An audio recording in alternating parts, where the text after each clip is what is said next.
Welcome to SCOTUScast, a project of the Federalist Society for Law and Public Policy Studies. Our contributors join us from around the country to bring you expert commentary on U.S. Supreme Court cases as they are argued and decisions are issued. The Federalist Society takes no position on particular legal or public policy issues. All expressions of opinion are those of the speaker.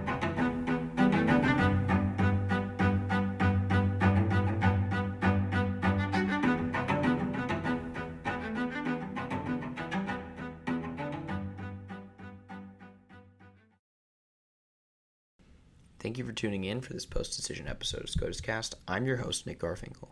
On June 21st, 2021, the Supreme Court decided National Collegiate Athletic Association v. Alston, a case which concerned whether the NCAA's prohibition on compensation for college athletes violated federal antitrust law.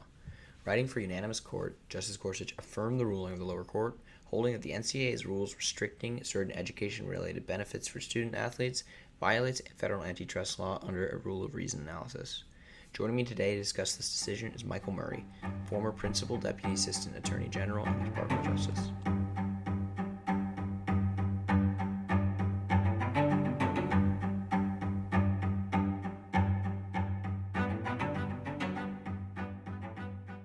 Thanks, Nick, and thank you for having me today. It's great to be here digitally, and I look forward to an interesting discussion, so please do submit any questions you have that occur to you while I'm speaking or after I'm speaking, and happy to start a discussion there. So as Nick said, the topic for today is NCAA v. Alston Supreme Court case.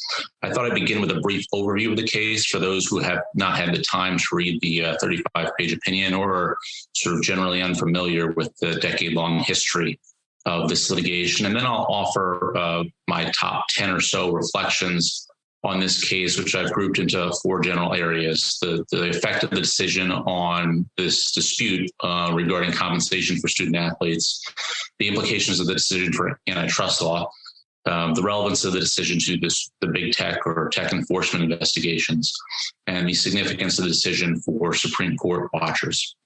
And without getting ahead of myself too much, I'll say now that I think the decision is fairly significant on all those fronts and will be discussed for years to come. So let me start with a brief discussion of the context of this case. So this case is the latest in a long line of challenges to the NCAA's restrictions on compensation for student athletes. The Supreme Court here held very briefly, and I'll go into this in more detail in a moment, that the NCAA's limits on education-related benefits to players violated the antitrust laws. And when we say education-related benefits, what we mean are things like post-eligibility paid internships, graduate school or vocational school training, and some possibly in-kind benefits like, say, a laptop or a musical instrument for an athlete who plays, say, the cello. So to understand where we are, though, before we dive into the opinion today, I think it's important to consider the history of these challenges just for a moment, so everyone's kind of on the same page, and I think they set the stage for what happened in this decision. And the first challenge that's really of relevance here is the NCAA v. Board of Regents of the University of Oklahoma case from several decades ago. And in that case, the University of Oklahoma and some others challenged the NCAA's television plan for broadcasting football games. And the Supreme Court held that the plan violated the antitrust laws and applied the full rule of reason and concluded that the plan restricted output, raised prices. And then the court rejected the NCAA's defenses that the plan was necessary to a joint venture to market broadcast rights. It also rejected its defense that it was acceptable to protect live audience ticket sales and that it was necessary to protect competitive balance. And that was a significant loss for the NCAA. But the court at the time made some statements that favored the NCAA for the future and that have come back into relevance for this type of litigation. And so, for example, Justice Stevens opined, and I'll read the quote because the quote itself sort of explains why it's relevant. He opined that the NCAA seeks to market a particular brand of football, college football. The identification of this quote-unquote product with an academic tradition differentiates college football from and makes it more popular than professional sports to which it might otherwise be comparable, such as, for example, minor league baseball. In order to preserve the character and quality of this quote-unquote product, athletes must not be paid, must be required to attend class, and the like. So you can see the NCAA relied on this and related language to defend itself against challenges that fixing athlete compensation at a low number did not violate the antitrust laws. And it was generally successful in that regard, and that state of affairs prevailed until the O'Bannon v. NCAA case in 2015, roughly. In that case, several players, including, you said, basketball great Ed O'Bannon, one of the players I watched when I was younger, and I believe the national championship game, challenged the NCAA's restrictions on athletes being compensated for the use of their names, images, and likenesses, or commonly known as NILs, NILs, through full cost of attendance scholarships. And the players also sought cash payments of about $5,000 for NIL compensation.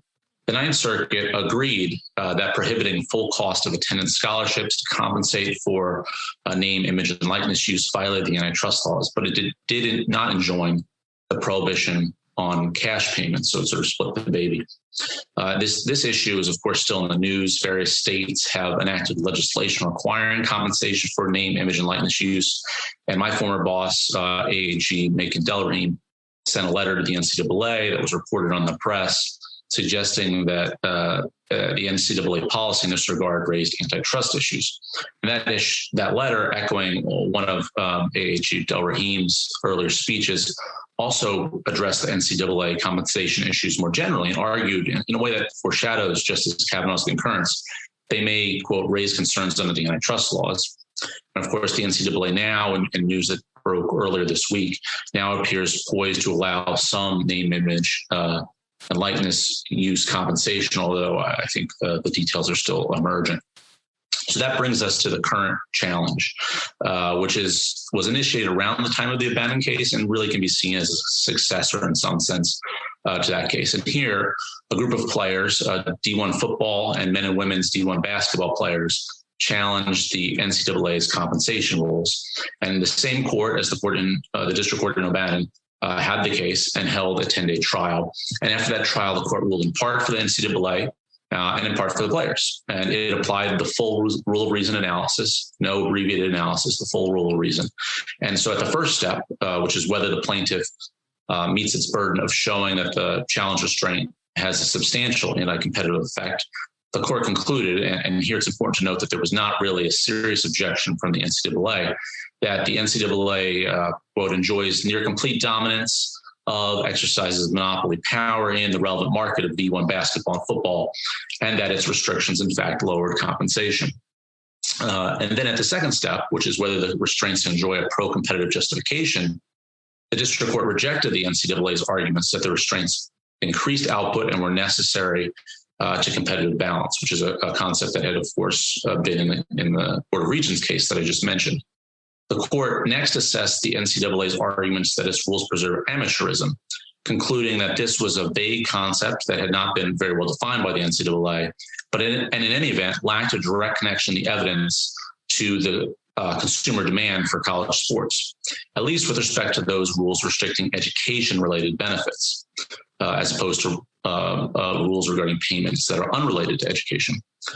So the court accordingly concluded that the plaintiffs met their burden at what is called the third step of this type of analysis, the less restrictive alternative step, in the sense that the NCAA could eliminate the education-related restrictions while maintaining the non-education-related restrictions on sort of normal payments. And then the court also held in a sort of sub-holding that if the NCAA wanted to allow academic award payments, then they must be at least as much as athletic award payments, which was sort of kind of followed from the rest of its analysis. So both sides appealed that ruling. The players wanted broader relief. The NCAA didn't like the relief that had been awarded against it. And a unanimous panel affirmed, and the panel was Chief Judge Thomas, Judge Gould, and Judge Mylan Smith. And the court essentially held that the district court had a significant factual and evidentiary record and had struck an appropriate balance in awarding relief. Interestingly, Judge Smith joined the panel opinion, but concurred to express his concern that there was a little wrinkle in the case that he didn't think was quite appropriate. He thought it was improper to assess the pro-competitive justifications in an antitrust market, which would be here the college sports consumer-facing market, in a market different than the one in which the challenge restraint operates, which is here would be the market for athlete services. But that issue was now addressed by the majority, although it is an issue that will rise again in the Supreme Court opinion. So then the NCAA petitioned, and the court granted writ of certiorari. Significantly, the players didn't cross-petition, so they did not renew their challenge to the compensation rules generally, and no real party briefed the American Express type issue that Judge Smith had highlighted in his concurrence. So that brings us to the decision from just a few weeks ago. The Supreme Court unanimously affirmed the Ninth Circuit 9-0 with a Justice Kavanaugh concurrence. And there are really two aspects to the opinion. The first concerns the NCAA's argument that it should be subject to a deferential or quick look type review. And the second concerns the NCAA's challenges to the district court's rule of reason analysis overall. And so the court first assessed the NCAA's argument that its restrictions should be approved under an abbreviated deferential review, or sometimes known as a quick look review. And the court observed that while a quick look could be sufficient to absolve or condemn a restriction, such as in cases involving a joint venture without significant market share, or on the other hand, when courts have considerable experience in validating practice, the court concluded that the NCAA did not qualify because it had monopsony power. It controls that market for athlete labor, college athlete labor in these sports. And because the rules here were not, strictly speaking, necessary for the sport to proceed, unlike, say, the rules of a college basketball game, that the court is 94 feet and the baskets are, say, 10 feet high and there are 5 personal fouls. And so the court next concluded that it was not in any way restricted in this conclusion by the Board of Regents case, that notwithstanding that language that I had read previously from Justice Stevens' opinion that seemed to approve, in some sense, amateurism for college sports, that was not binding on the court in any way. And the court observed that, well, that analysis occurred during a full sort of rule of reason inquiry. And so it is in no way justifies an abbreviated review subsequently. And in any event, it was dicta and has been overtaken by massive economic changes in college sports. And here the court highlighted increasing amounts of money that are paid to, say, college coaches and through television rights. And then the court finally rejected the NCAA's suggestion, which is somewhat common in antitrust law and also almost as commonly rejected, that it should receive a pass because of the higher education backdrop and the important societal goals that higher education serves in our society. The court refused to essentially grant a baseball-style-like exemption from the antitrust laws and said that if that is to happen, it's something that Congress across the street should do and the Supreme Court should not be involved in. So after rejecting those NCAA challenges for a so-called quick look, the court next assessed the NCAA's challenges to the district court's full rule of reason analysis. And here there were 3 particular arguments the NCAA raised, and the court rejected all of them. First, it rejected the NCAA's argument that the court improperly required it to prove that each rule is the least restrictive means of achieving the pro-competitive purpose of amateurism. And while the court observed at length that judicial micromanaging is inappropriate in an antitrust case, and that the plaintiff has a very demanding burden, it concluded that the NCAA simply hadn't connected the amateurism concept to consumer demand for college sports for the non-education related rules. The court also rejected the argument that the NCAA had advanced, and I think that Professor Wright had talked about this in his previous panel on this topic, that the district court had improperly redefined the NCAA's product. The NCAA argued that its product is amateur sports. And the court said, well, you can't simply label a competitive restraint a product feature and then just get a free pass from the antitrust laws. And the court also observed that, at least in its view, that and the district court's view, that the NCAA had treated amateurism inconsistently as a factual matter in terms of how it defined it, in terms of how it viewed that concept. And finally, the court rejected the NCAA's argument that the remedy here micromanages business.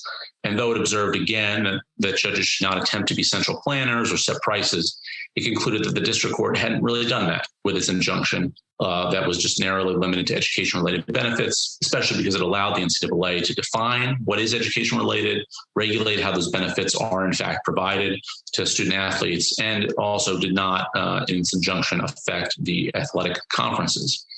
And the court also rejected the NCAA's parade of horribles regarding post-eligibility internships by boosters and academic awards and sort of in-kind education benefits. The NCAA had raised the specter that perhaps there would be Lamborghinis handed out to particular college athletes, and the court said, well, that doesn't seem like the type of thing that the court's injunction touched, and it seems like the NCAA is still sort of free to regulate in that regard.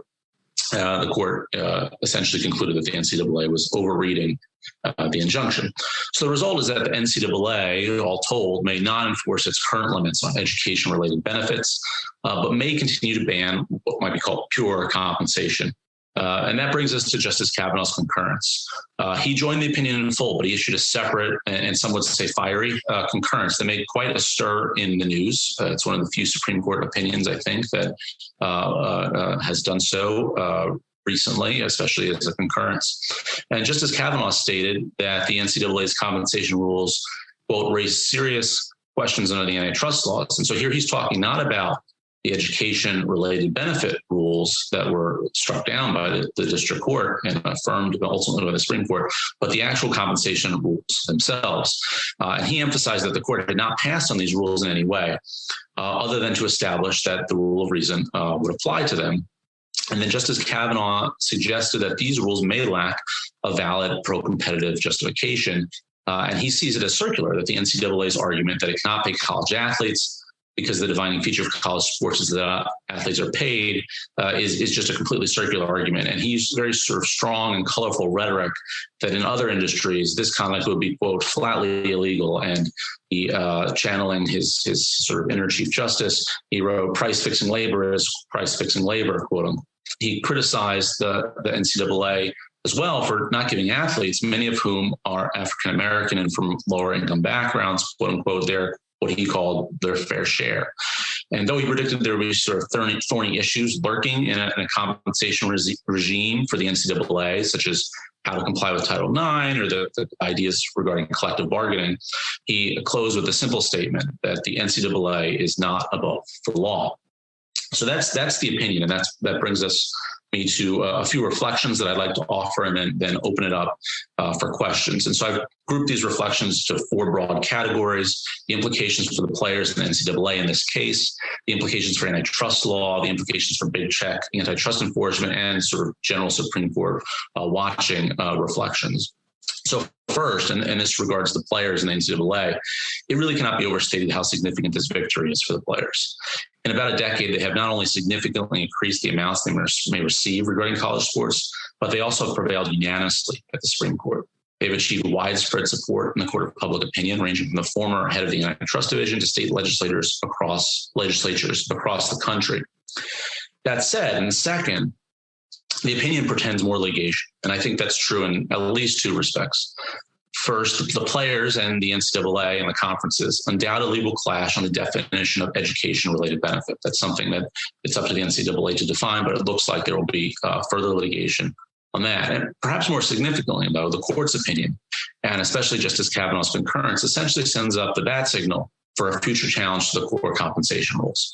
And in particular, the court's reasoning suggests the next plaintiff need only sort of poke at the education-related definition or the connection between non-education related compensation and consumer demand, which, as the court took pains to point out in this case, involves facts that change over time. Third, with respect to the players and the NCAA, this litigation has been sort of Solomonic as a matter of first principles. And the litigation could result in a scheme where athletes can receive education-related benefits involving graduate and vocational education, paid internships after their college career, and other in-kind transfers amounting to significant amounts, but cannot receive sort of small cash sums. That's an odd result. It's also a case that has resulted in a court ordering a price for academic awards, which, as Professor Wright pointed out a few months ago, is something that makes the average antitrust lawyer's head spin. It's hard to believe that the enforcement of the antitrust laws will come to rest at this outcome in this space, or to sort of put it in terms used at the oral argument. I don't think we've reached the antitrust endgame, as some of the justices termed the phrase. So that's the implications, I think, or at least my reflections of the implications for the players in the NCAA. I have a few thoughts as well on the implications for antitrust law. Although this case is sort of interest to the general public for a variety of reasons, there are quite a few interesting antitrust elements as well. The first, I think, concerns the quick look doctrine. And we talked about that a bit before. The quick look doctrine is generally a controversial practice by which courts condemn restrictions, often horizontal restrictions like those in the 1-800 context case, where the Second Circuit reversed the FTC a few weeks ago. And it does it without, the courts condemn those practices without a full rule of reason analysis on the theory that some restraints are clearly anti-competitive. Here, the NCAA argued for a quick look or abbreviated deferential review to approve its restrictions, not to reject them, but to approve them. The players and the government vociferously objected, arguing, I believe correctly, that the court had never approved a practice using quick look before. But here the court sided with the NCAA, emphasizing that a quick look is sufficient for approval or condemnation of a practice. And then it enumerated the types of practices that may survive or fail a quick look review. This idea that quick look could be used to approve a practice is a significant development in the rhetoric and language of the doctrine. Second, there's much talk in the news and in Congress and elsewhere about the consumer welfare standard and traditional antitrust law principles. I think this opinion goes out of its way to cite landmark opinions by Judge Bork, such as the Rothery storage case, and Judge Easterbrook, such as the Polk brothers case, that are sort of landmark or bedrock cases discussing the traditional antitrust principles. The court also takes head on its own previous decision in Topco, which was criticized by Judge Bork when it suggests that a joint venture with market share of that of the grocery stores in Topco, quote, usually is incapable of impairing competition. So this is an opinion, at least as I see it right now, that cements the consumer welfare standard in America and traditional antitrust principles in American antitrust law. The third antitrust element, I think, worthy of reflection is somewhat similar. The court describes here very defendant-friendly tests, although then applies them in a plaintiff-friendly manner. So, for example, Professor Wright a few months ago pointed out, correctly I believe, that the NCAA's product design argument, that amateurism is a part of its product and thus worthy of protection, will be more at home in a Section 2 monopolization case than a Section 1 case. But the Supreme Court's opinion doesn't mention that distinction, instead accepting the NCAA's premise that Section 1 agreements may include, quote, efforts aimed at introducing a new product into the marketplace. So it has accepted the NCAA's premise, the legal argument, but rejected it in a particular case. And finally, with respect to antitrust, there's a lurking American Express type issue. American Express, of course, is the Supreme Court decision that held that courts often must consider both sides of a two-sided transaction market when defining the relevant antitrust market. And the decision has spawned much discussion on the bench, the government, and the bar about two-sided markets. Here, Justice Gorsuch hints at a similar issue, the issue raised by Judge Smith in his concurrence in the Ninth Circuit, whether it's appropriate to consider benefits on the consumer facing inside the market, the college sports market, to justify restraints on the labor side, the athlete services market. And Justice Gorsuch correctly points out the issue is not properly teed up, so expect that to be an issue litigated in future cases. The third set of reflections concern what one might call the issue of the day, antitrust enforcement in the tech space. It's hard in some sense not to view every antitrust development through this lens, given how much it permeates the news cycle. And I'll offer just two very brief reflections. The first concerns product design and is related to what I said a moment ago. Companies defending Section 2 monopoly suits often rely on product design type defenses because they've been successful. Courts are generally deferential in this area, and the court's language in this opinion does play a role in those defenses. Second, and more generally, the court's approach in this case is to generally accept the NCAA's legal arguments and then rule against it on the record. That means there's significant language in the opinion that defendants can use in future cases, including tech enforcement cases. The fourth and final set of reflections concern the Supreme Court more generally. And I have three thoughts here, putting on my Supreme Court law clerk hat for a moment. The first is that this opinion is a unanimous opinion, and that indicates a broad degree of consensus on the court. Sometimes unanimous opinions gloss over significant disputes, and there's likely some element of that here. But that the court could unite on a high-profile case involving a high-profile area of law, at least right now, is contrary to what one might read in the popular press about the Supreme Court. Second, I think Justice Kavanaugh's concurrence is worthy of a very careful read. Sometimes a justice will write a concurrence to try and shape the interpretation of an opinion in a way that the majority would not intend. Sometimes a justice writes a concurrence to express a different decision-making rationale.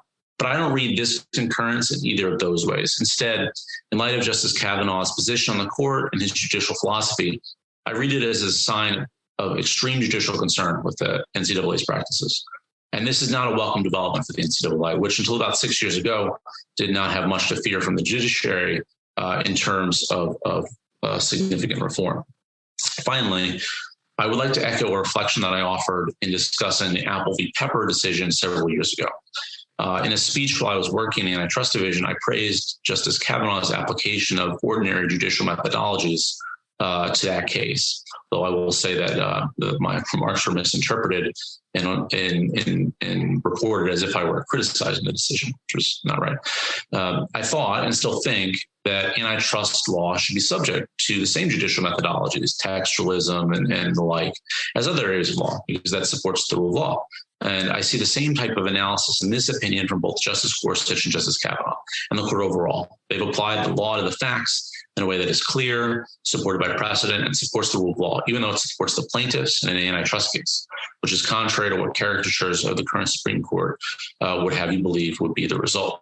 So in conclusion and in summary, I've given a few reflections on this case from the perspective of the dispute at hand, antitrust law, big tech antitrust enforcement, and the Supreme Court itself. And I'd like to conclude by saying I think this is an important case that deserves careful reading and study, and I think it will be an important opinion in the development of antitrust law. I believe it's time for any questions that have accrued in the queue, and thank you for having me. Great. Thanks very much for that great discussion, great coverage. So we do have one question. So we have a question that says, should athletes now pay federal and state taxes on the value of their scholarships? That's an interesting question. I am not a tax lawyer, so I unfortunately don't know the answer to that off the top of my head. But I will say that this opinion, and I think Justice Kavanaugh highlighted this issue in his concurrence. There are a lot of unresolved questions, legal issues, and sort of just general policy issues if the NCAA shifts to a more market-based compensation regime. He highlighted a few in his concurrence involving how Title IX would sort of shake out, how other issues would shake out. I think this tax issue could be one. Well, I'm not a tax lawyer. I think it could be one that is related as well. And then he highlighted something that I think is also worth thinking about, which is if this area of the world moves to a market-based system of compensation, will something like collective bargaining emerge, like what we have in the NBA or the NFL? And in those areas, we have compensation systems that are designed around those types of laws, those labor laws. And the dispute is always between, not always, but often between management and labor about what share of revenues the players should receive. And then there's sort of complicated questions related to that regarding, well, what is the denominator? What's the numerator? And then there's sort of what you might call distribution questions. How does the share that the players receive accrue to folks who are different stages of their careers, the sort of stars, the journeymen, the newer players? And you could imagine similar issues applying to any collective bargaining in NCAA context. In fact, Justice Gorsuch's opinion highlights a very interesting episode that I was previously unaware of at the University of Pittsburgh in 1939, I believe, where the freshmen on the football team walked off on the theory that the upper class were being paid too much and they weren't sharing in the benefits. And so one can kind of imagine that type of dynamic again occurring where you have a disparity, or perceived or real, among different types of compensation for different sports or within particular sports, or depending on class year, depending on conferences. And that opens a whole host of issues, including the taxation issue raised by the questioner. Of course, the sort of fundamental premise of the antitrust laws, though, is that competition in this marketplace, as in most marketplaces, is the national policy of the United States, and that will actually produce the better outcomes from a policy perspective. And so that's the sort of trade-off. Sometimes a competition can create subsidiary issues, as Justice Kavanaugh highlighted in his concurrence, and as the question mentions as well. Great. So floor is wide open for questions. Please submit them via chat if you have them. And we've got one. So it comes through the question and answer chat.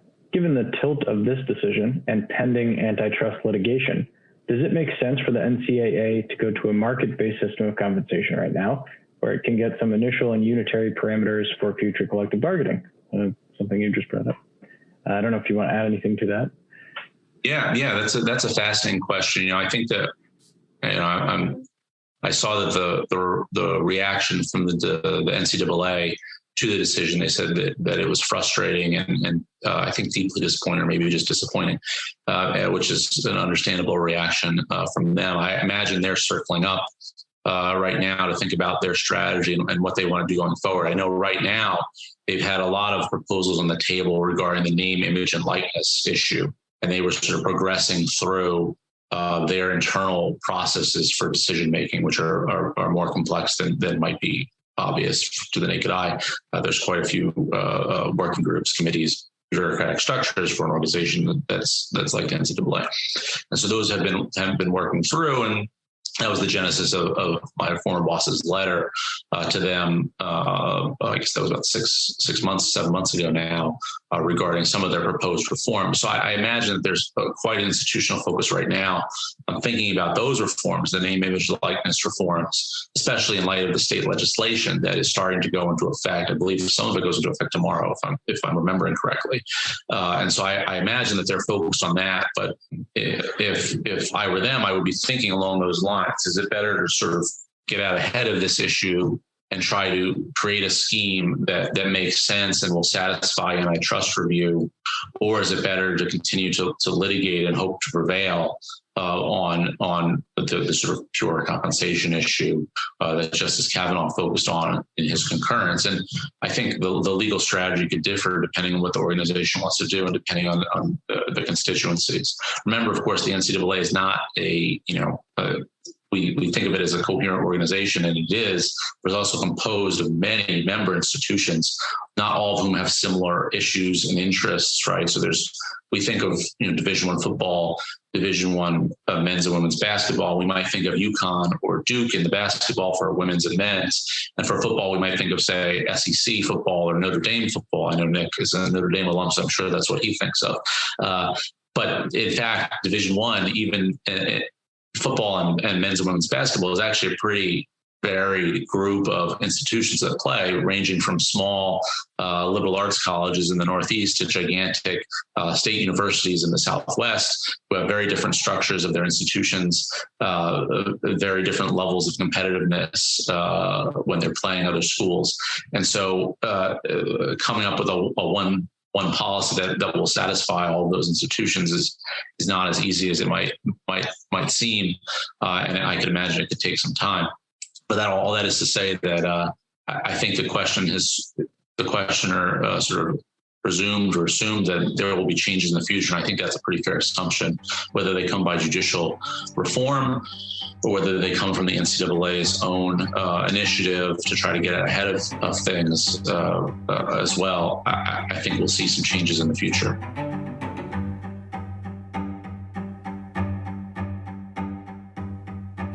Thank you for listening to this episode of SCOTUScast.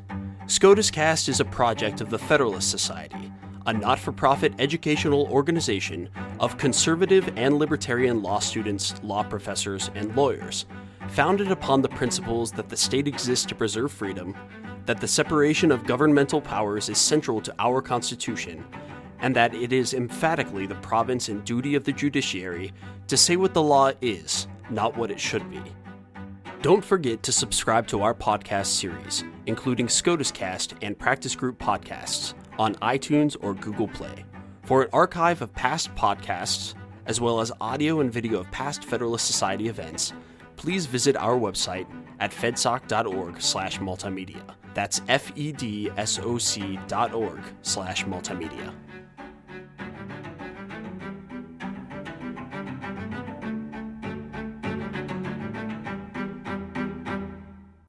This has been a FedSoc audio production.